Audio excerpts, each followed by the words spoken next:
We are now back in Kathmandu, this crazy city. Meet up with my team for Shisha Pangma. Shisha Pangma, an 8,000 meter peak. The air will be thinner, it will be colder, and it will be higher. Now I meet Don Bowie, who's joining me for this expedition. My name is Don Bowie. I've been on 9 different expeditions to the Himalaya. Most of the trip is taken up by the logistics and planning. 3 night hoods, 1 lost arrow. The climbing really only starts once you get to base camp. So I'm really looking forward to that. Put all of our stuff in a big truck. I have no clue where we are. 2 days from Kathmandu, just across the border to Tibet. We have now 29 yaks. They should carry like 1,200 kilos up to base camp. Trekking up towards base camp. Storm came in, the winds picked up. I expected every moment, like they say, no, we stop here. But these guys will just keep going.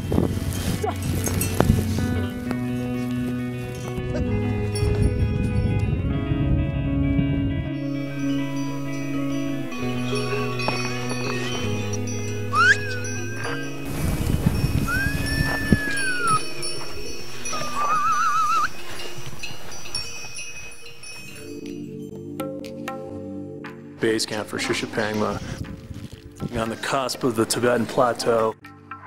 The idea was to go up to upper base camp at 5,800 meters underneath the south face of Shisha Pangma.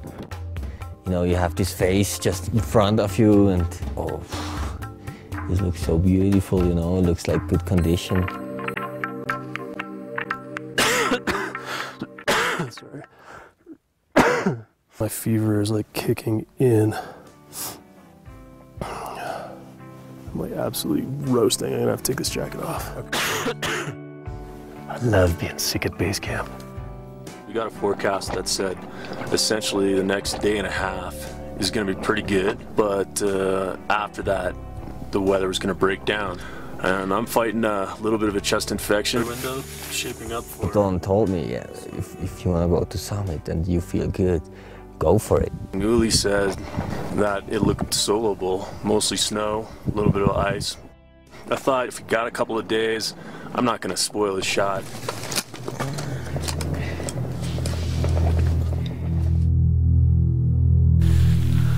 I've been training now for 2 years. And I try to push my limits now up to 8,000 meters. Have fun up there, man. Be safe. See you guys. Yeah. See ya. This is a chance of my lifetime to do this. This morning, you're looking for him on the face using telephoto lenses. We couldn't find him. And then about 10 o'clock, we did spot him. There's the little rock island above him is about probably 300 feet. He's going up. Probably 7,300 meters. And then he disappeared out of sight. We haven't heard anything from him since. He has a pretty big face. It's a 2,000 meter face. He should have been able to summit last night. I mean, that's plenty of time to get to the summit and back. We were looking pretty hard into the couloir to see if he was coming down, and he wasn't coming down. Apparently some pretty heavy stonefall coming down the couloir. This afternoon, we finally spotted him again, coming down a gully even farther right. Picked up Ueli jumping the Bergstrom at the bottom on video. You standing up there on summit and your camp is like more than 2,000 meters below and you have to reach that camp or otherwise you get a really, really bad night.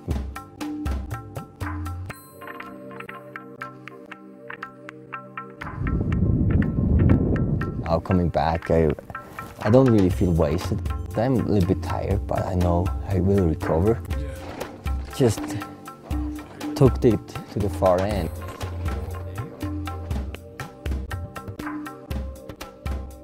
If we get out here on the 20th and go all the way down in one day, that'll be a week.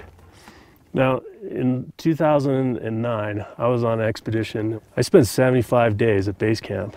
So do the math, 7 or 75, which would you rather do? So this is my kind of expedition. Next time I want to be on the summit too, though.